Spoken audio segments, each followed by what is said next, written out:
I'm a radio host, and I know a lot of people would probably tell you, don't do that, too many people, the folks over there are never gonna leave their jobs. But my answer to you is to make sure you listen to your heart, because that is the loudest voice of them all.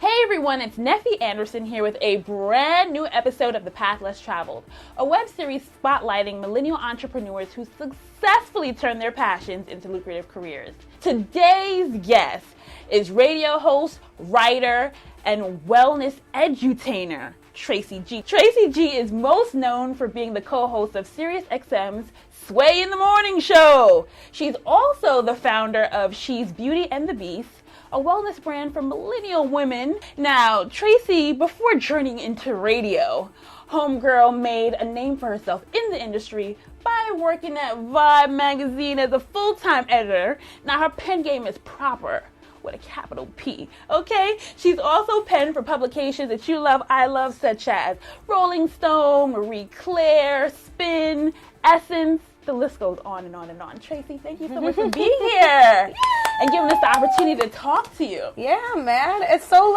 weird and amazing and really gratifying to hear someone kind of just spill my background information, because sometimes we're at least for me, I'm always focused on present, right, and then always too focused on future, right, that I forget what you all did, of the medals that I've kind of have around my neck from the past. So yeah, it's humbling. You did that. It's humbling. So let's start from the beginning. I know everybody wants to know, what did you do, or what are the opportunities that you created for yourself that led to you being tapped as a co-host for Sway in the Morning? So I sent a text message. The first thing that I did, and I think is important for anyone out there that's trying to figure out their passion, is what do people go to you for? Yes. Ding, ding, ding, ding, ding. Yeah, and a lot of times, we're caught up in our heads, yada, yada, but how do people perceive us? Your closest friends, not just your 101st follower, or whoever the hell is always hitting that person doesn't really know the anatomy of your being. So I sent a text message to a bunch of my friends. Okay. And colleagues, whatever. And I was like, what do you guys think would be the long road for me, career-wise? And they all said radio or television. Really? Without me planting that seed in their head. Wow. So I was like, okay. So if anyone out there in my future is why the hell is this girl in front of a camera, in front of a microphone, I can blame it on my 7 friends that all texted me to business, you know? After that, though, I wasn't just going to get all hyped and have fuel off of them telling me I could do it. Right. And, kind of exercise entitlement. No, now I need to have some type of experience. So, boom, if we're kind of putting these under their own umbrellas, we have one, just surveying with your friends what you should be doing, the people who know you best, right? Right. Then 2, really just looking at your immediate resources, because some people look at entertainment and they're like, if I don't know Diddy, I'm not going to make it. Right. But it's okay, who are the people? Everything is 6 degrees of separation. Yeah. You know what I mean? Yeah. Who's that first degree that could eventually help you reach your 2nd degree, your 3rd, all of that. Right. You know what I'm saying? So look at the resources that are around you, even if they're not at the top of the totem pole. Right. And then the 3rd thing that happened, it may seem like luck and serendipitous, but I feel there's a culture for serendipity and for luck, because no one gets lucky when they're just chilling in their bedroom. Do you understand? You have to put yourself in spaces of quote unquote luck. Hold on, Pastor. Hold on, Pastor. All right, boo.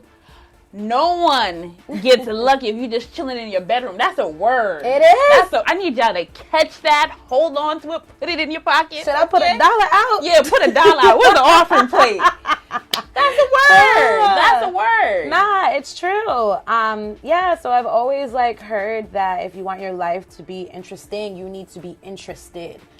So interested in the people that are around you, interested in your current setting, even if it freaking sucks. Right. There's something you can learn from it. And I remember I was at an event for Carol's daughter, and a chick was there that, this woman, her name is Amber Ravenel. And if she called me 5 years from now, I was like, Tracy, I need your elbow. Give me your elbow.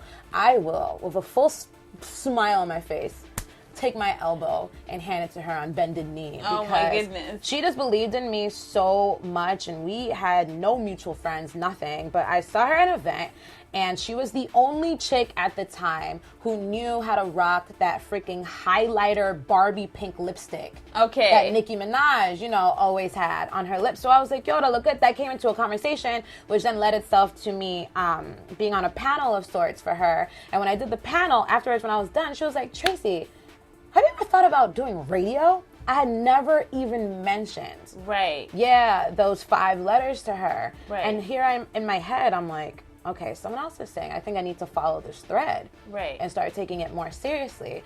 So Amber then, unbeknownst to me, had a really good relationship with the programming director for Shade 45, Okay. Reggie. So she was like, yo, I know I don't know you, but something is just telling me I should set you up to do an informational. So I did that. Now, the 4th thing, I'm up to number 4, right? Yes. Okay. Because I just want to put these all under like little categories of lessons, right? Right. So the 4th lesson now comes down to being persistent. Okay. And really holding yourself accountable. Because when I met Reggie, one of the things he told me, because he was like, all right, well, I like your vibe, whatever. And I was prepared. Right. So I did my research about the channel, you know what I mean? Right. All of that type of business, because I wanted to look like I wasn't just there for, you know, so I could freaking tweet about it when I got out. You know what I'm saying? Like, I'm there because I really feel like I can be an asset, and because I can see this actually being a lifestyle for me. Right. And he told me, yo, work on you. I like you. Right. Hit me up 6 months from now.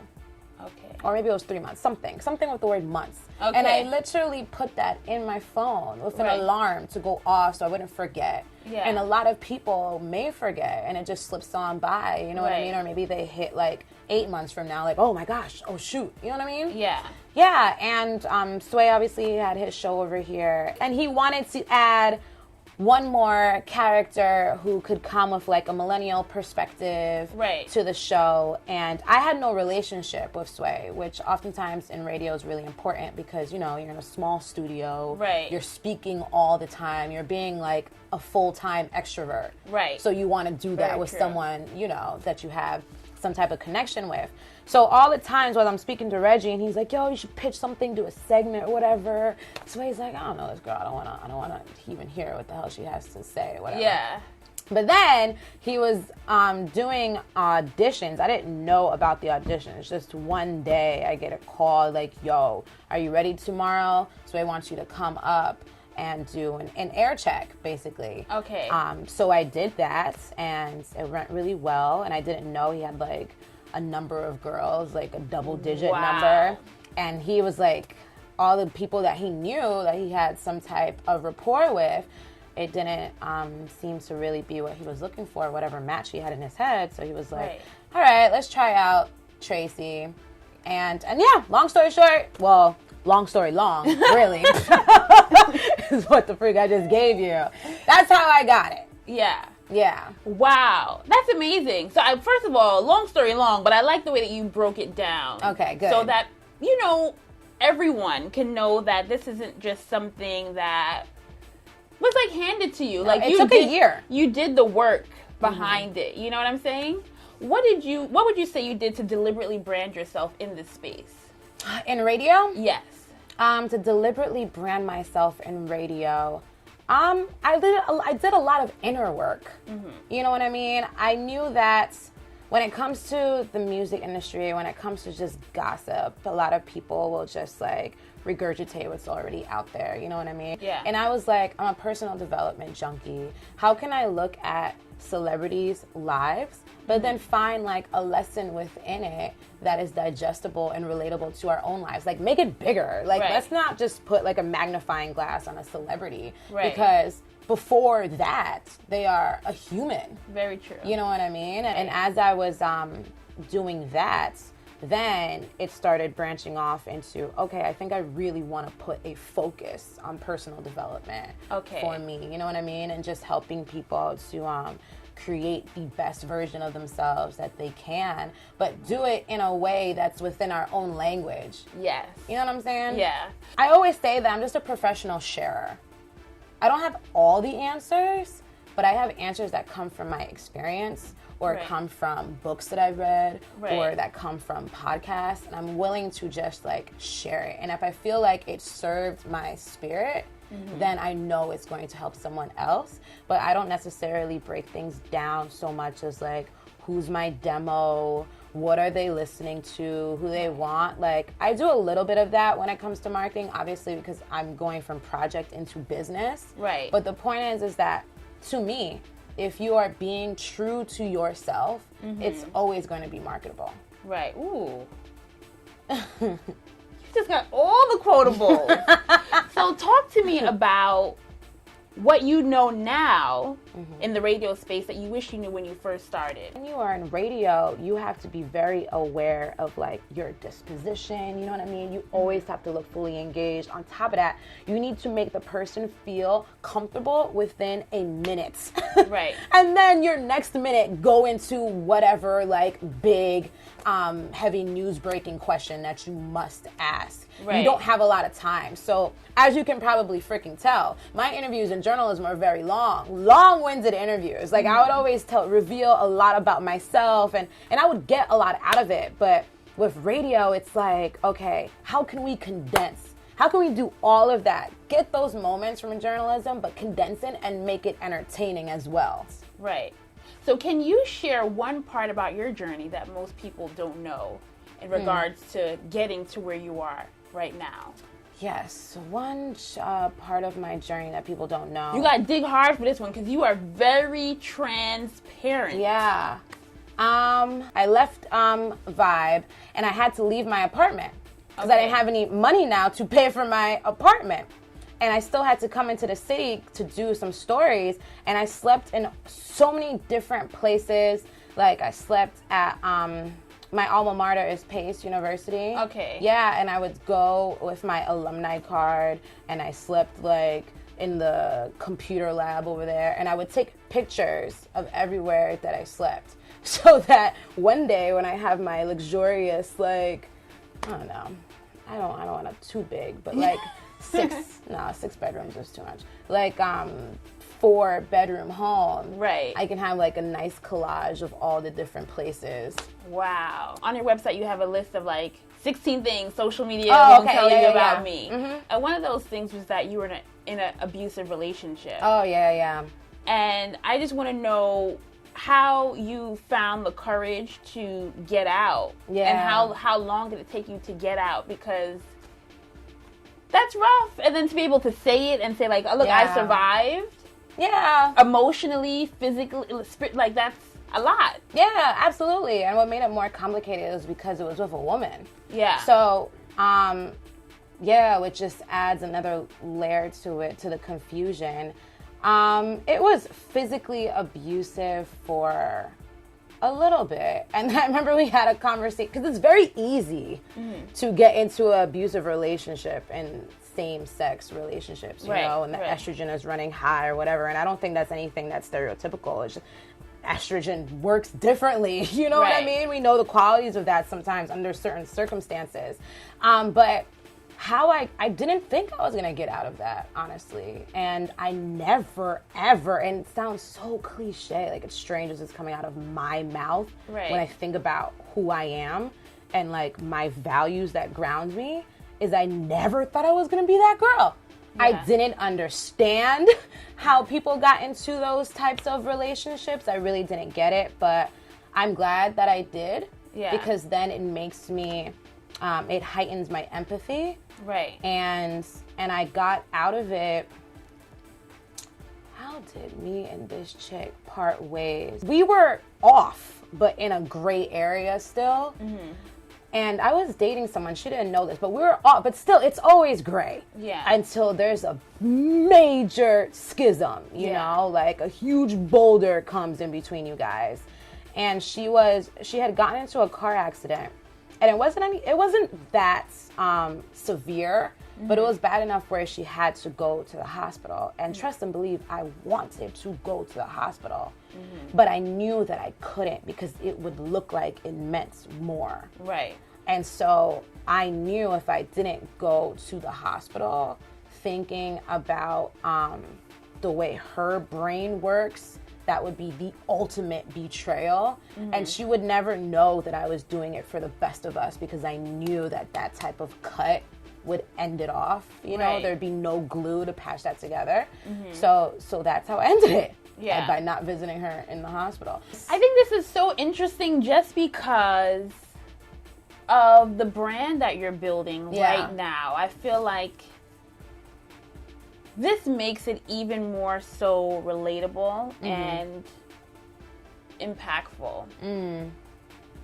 For you to go through everything. You mean, like, we all go through stuff. Right. But I mean, like, this right here, because you are so strong, and I know that it took a lot of work to build up to the person that you are today, to have the strength to pour into everyone else and encourage them to see their power and their strength and their beauty. Right. Well, you know, I always say, like, I welcome my challenges and my quote-unquote failures, even though I don't really look at anything as a failure. Yeah. It's just you win or you learn. There's no losing if you have that perspective. But it's like, I like knowing what the bottom feels, tastes like, smells like, you know? But I also I like knowing the high too. Because you know what it is? When people, like, for instance, a lot of people are, like, uncomfortable, like, the subject of suicide. Right. That doesn't make me uncomfortable. Like, anyone's sorrows, I don't know, darkness doesn't make me uncomfortable. But that's also because I've learned how to keep my lights on. Yeah, but like you've also been there with the whole suicide thing. You've been open about having suicidal thoughts. I'm just trying to connect the dots from, like, okay, there's this strong person here, but then, like, what would make you feel these ways towards yourself? Like, where did the suicidal thoughts come from? Well, this wasn't in recent years. No, I know. Yeah, no, I've built myself to be in a really spiritually sturdy place, but this was also when I was in, that relationship, and I was just very confused with who I was, because it was always being questioned by my partner, and I was, being portrayed as, like, a monster, and then you just start internalizing these things, and when really dark words are coming from someone that you want to marry, it's like, maybe part of it is true. Yeah. You know what I'm saying?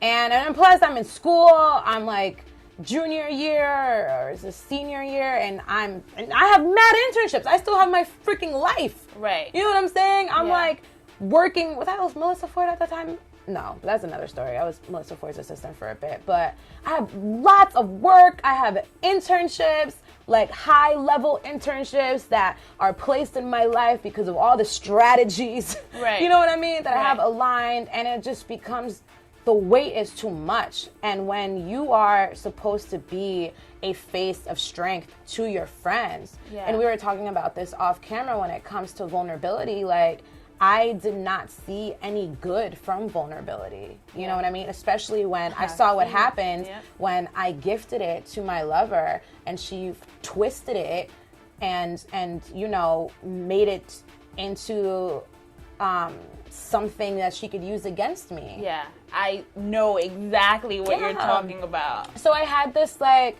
false sense of isolation. Right. And that I was really, like, alone, and I felt really like, a lot of times with suicide, it's almost like a show, in my opinion.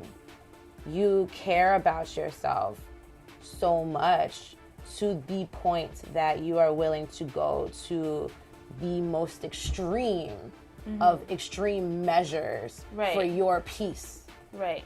And I was so low and desperate, and just not recognizing my face, not recognizing my energy, not recognizing my word, like, nothing. Everything was a stranger to me, and I'm locked inside the stranger, and I felt like the only way to set myself free was to kill the stranger. You know what I'm saying? So how did you bounce back from that? I bounced back, well, from my best friend was a major part of that. My best friend, Girdley, who reaffirms my belief in God. Every single time she texts me, I see her, whether it's digitally or in person. And she was my, because I really feel like she was made for me, and vice versa. She would say that. And she was my RA at the time, which I'm so lucky because I probably would have gotten kicked out of the dorms because of how much like yelling and just craziness was happening. Yeah. And no, at some point she caught me with like a knife in my hand, like ready to slit my wrist. And I don't know why she was there, but she was there, and I was always not 500% honest, but she knew. Yeah. And she helped to bring me closer to God. Wow. And I was also then really beginning to do the work that no one sees, you know, not the work at your internship, not the work at your 9 to 5, not your work at your desk, like this work Right. of the soul, and just starting to speak to God, you know. And when you get that low, no one wants to be there with you. Right. You're by yourself and it's quiet. And when it's quiet, you can hear. Yeah. And then you can recognize God's voice. And then you hear God's voice once, but that's not enough, you know? Like if I meet someone right now and for some reason I got their phone number and I call them up and I'm like, hey girl, Yeah. they're gonna be like, hey, who's this? Because Yeah. they don't recognize my voice. Yeah. I'd have to call them a bunch of times. So you hear God's voice and it feels good and it's soothing and it's nourishing and it's comforting.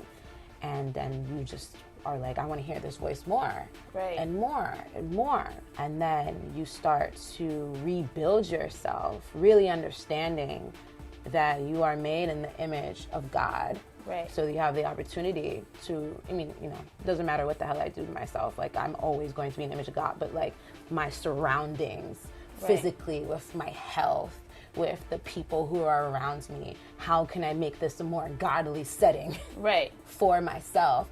And then third, also realizing a lot of people will feel like where they are in this life, it's almost like the universe is just like stagnant, and it's like if this day sucks, that means tomorrow is gonna suck, and the next day, and the next day, and the next day. Yeah. But the great thing about journaling is it makes you very observant, Right. right? And say if you told yourself every day, I'm going to write down 5 things I saw today and 5 things I heard. Mm-hmm. Every day it's going to be different, the things you see and the things that you hear. Right. And that type of exercise is a reminder that things are constantly changing. Okay. Which means that you are in your own phase, no matter how bad it is. And what is better than ending life is beginning a new life. Right. And you can kill yourself without committing suicide. You just have to get rid of all of the dark clouds in your life, which you can do, you know, obviously not overnight. Right. But you can do it. If you want to go freaking extreme and change your name, you can do that too. Get a whole new identity. Right. But you can recreate yourself. We see people just do that with their branding. Right. Perez Hilton. Right. Committed, you know, suicide, killed himself without committing suicide. Right. You know? So, yeah, I just started changing my lens. Right. And I love the way that you do that through She's Beauty and the Beast. Thank you. With the, you know, what'd you call them? The audio vision board. Yeah. I love it. Thank And you. up to last night, I was listening to your blog post about like prayers. Yeah. And like you pray. I was just like, ooh, we got a little prayer warrior on our hands. I love it. Talk to me about creating She's Beauty and the Beast, because it's perfect in every way. That means a lot. I'm glad that it resonates with you. Well, She's Beauty and the Beast happened because I needed it. And I love Joel Osteen, my main man. And I was listening to a sermon from him, and he wanted everyone to write down 10 affirmations. And I was like, okay. And then me being in radio and also just understanding the power of repetition and how just like music is like the biggest culture shifter, and it all just comes down to listening, right? And I was like, I wonder if this would like be even more penetrative if I recorded my own voice. So I wrote down these affirmations, I recorded it, and I was listening to it every morning. And one time I was right in here in Sirius. This was this past March, and I just needed a little like spiritual caffeine. You feel me? Right. So I was like, all right. My phone was dead, so I was bringing my headphones out to listen. We have a row of computers outside of the studio. Yeah. And I thought that I was listening to my affirmations on my headphones because it was loud. Right. But lo and behold, it was blasting in the speakers. Oh my goodness. Wait, out like... Bruh. I very rarely get embarrassed. I was beyond embarrassed. I felt some type of shame. I don't know. I was like, you know what I mean? Oh my goodness. Like, I felt like I was like completely in the nude and didn't have like a bikini wax or something. Yeah. It was really embarrassing. It was like torturous. And so I analyzed that because I was like, yo, you don't ever really feel like that. Yeah. And when I analyzed that, I was like, you know what? People always think things are strange when they've never heard of it. Right. When it's not unrelatable, when it's just foreign to their own life. Right. Right? I mean, that goes down to like slavery and all, so Right. many different examples of that throughout history. And I was talking to that with a friend, and he was like, well, can I listen to it? And I was like, all right, fine, since everyone else listens to it, what's one more set of ears? And he was like, yo, this is dope. Yeah. He's like, I think you should share this. Yeah. And I was like, you know what? That is how you take away, you destigmatize something, right? Is you normalize it. And you normalize things by sharing, right? That's like when you think about the LGBT community and why a lot of folks are like, come out. It's important to come out is because that's the only way people start seeing these faces, Right. and then it just becomes a part of our regular conditioning. So so I said, all right, I'm going to share them. Right. And I put music behind it. Good friend of mine, Glam, she's a producer. She's an artist as well. Okay. Bomb producer, and she's a chick too. We don't see a lot of female producers out there. Right. I wanted to have some really cool music behind it because the music also just very subtly signifies, well, they're affirmations for anyone who doesn't know. They're modernized affirmations. Yeah. And the music signifies the movements we have to do in combination with the affirmations. Because you can't just be like speaking all highly of yourself and how you are this and you are going to be, but there's no wheels to these dreams or to these statements. Right. Yeah, and I call them audio vision boards. I love vision boards, and I know a lot of people are familiar with vision boards. Right. But this is a way of visualizing through hearing. I love it. So talk to me about how you're using social media strategically to further develop your brand. I just started an Instagram for She's Beauty and Beast, like its own Instagram. Right, I follow. Thank you. And I didn't know if I wanted to do that because, I am very, very thankful to have a lot of people who reach out to me on my personal, on It's Tracy G. But I wanted to separate it so I could really see who was messing with me for my audio vision boards, you know what I mean? Versus, there's a lot of people, like also just a lot of guys who are just into me because they think that I have a big derriere. And just off of like watching videos with Sway. Well, speaking of giving and receiving love on social media, we got love for you, the supporters and the fans out there. Yeah. So we put a question on Instagram to see what they want to know about your girl. Hopefully it's nothing filthy. No, you think they filthy? I don't know. So your social media audience wants to know, number one, why don't you like calling yourself a on-air personality? You say you hate the word personality. Yeah, that's so true. Oh, that's dope that they know this. All right, I hate personality because everyone has a personality. Right. So that's so weird that only some people are crowned with like the word personality with a capital P. I'm not into that. That goes into like, just like feeding this type of narcissistic culture. So I'm not into that. I like Edutainer because Edutainer also reminds me to be socially responsible. Okay. Personality just means like, okay, I can just be whatever, off the walls, and I'm only caring about myself, yada, yada. And obviously not everyone takes that word that way. There's a lot of great people who I admire who are totally fine of being called personality. Right. But for myself, not into it. Edutainer, I like hybrids, I like dichotomies, I like dualities, so let's just put two words together. And I will always know that whatever I do has to educate in some form or fashion. I love it. I would like it to. I love it. Now you say that YouTube saved your life. How? Yeah. How? YouTube saved my life because it taught me how to do my eyebrows. Oh! And you can't trust somebody that got bad eyebrows. Right, but no. I'm saying that in jest, even though YouTube really did. Oh my gosh, shout out to Andrea's Choice. But No, YouTube is where I discovered Joel Osteen. YouTube is where I discovered Joyce Myers. YouTube is where I discovered Tony Robbins, like all these people, because sometimes when I didn't feel the strength to call somebody to talk about my issues, but I knew I needed to hear something, right, is I would just type in how I was feeling on YouTube, and I would watch all these people. So you would type in like sad, yeah, and depressed. they would yes, and you see people like telling their stories. Wow. And right then and there, because what's the most important thing when you're low is to not feel alone. Right. You know what I mean? Because that's what, like, the devil will have you feeling, that you're on this island by yourself, so you might as well just, you know, peace out. Talk to me about what you have coming up next. What can we expect from you? Because we see you doing your hosting Thug Thizzle. Okay, we saw you hosting with Diggy, and then you had that that panel with Rob Hill. So we see you out here. You out here. What you got down there? Rob and Ray and Ray Holiday, good dudes. So I have an album of affirmations. Ooh. Yeah, it's called Love, Light, and That Good Shh. Yeah, I write out the full word, but I'm respecting you. Yeah.